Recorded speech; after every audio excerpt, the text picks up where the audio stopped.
Magandang buhay po sa inyong lahat.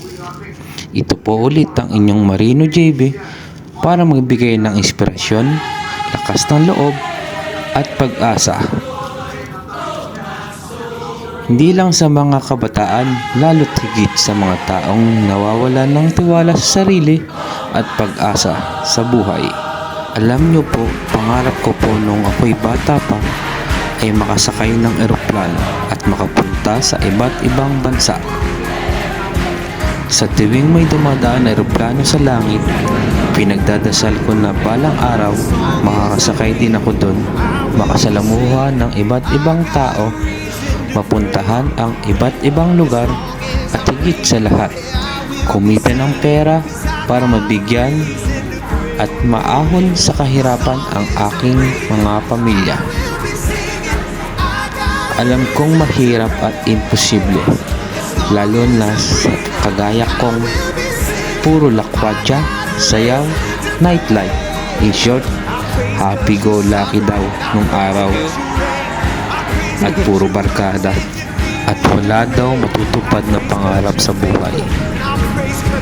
Pero sinabi ko sa sarili ko, kailangan kong maging masipag, matyaga at masikap para maabot ang aking mga pangarap sa tulong ng Poong May Kapal. At doon nagkadireksyon ang aking mga pangarap. Di ko namamalayan, unti-unti ko na pala naabot ang aking simpleng pangarap sa gabay at tulong ng ating Poong May Kapal. At dito nagsimula ang pagkakaroon ko ng Philippine Passport, Seaman's Book, Panama Seafarer's Book, Cyprus Seafarer's Book, Singapore Residence Visa, United Arab Emirates Resident Visa, Schengen Visa o yung tinatawag na Europe Visa, at higit sa lahat, United States of America Visa. Kaya ako po ay patuloy na nagpapasalamat sa mga taong naniwala, tumulong para abutin ang aking mga pangarap, sa aking mga magulang, lalong-lalo na sa ating Poong May Kapal.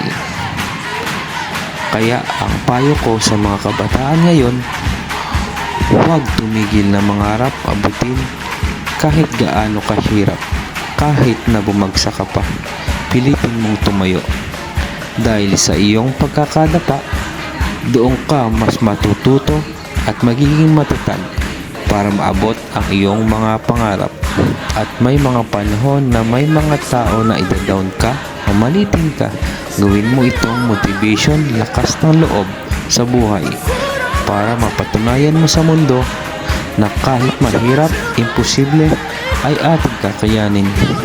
Maabot lang ang tamis ng tagumpay ng iyong mga pangarap at paghihirap.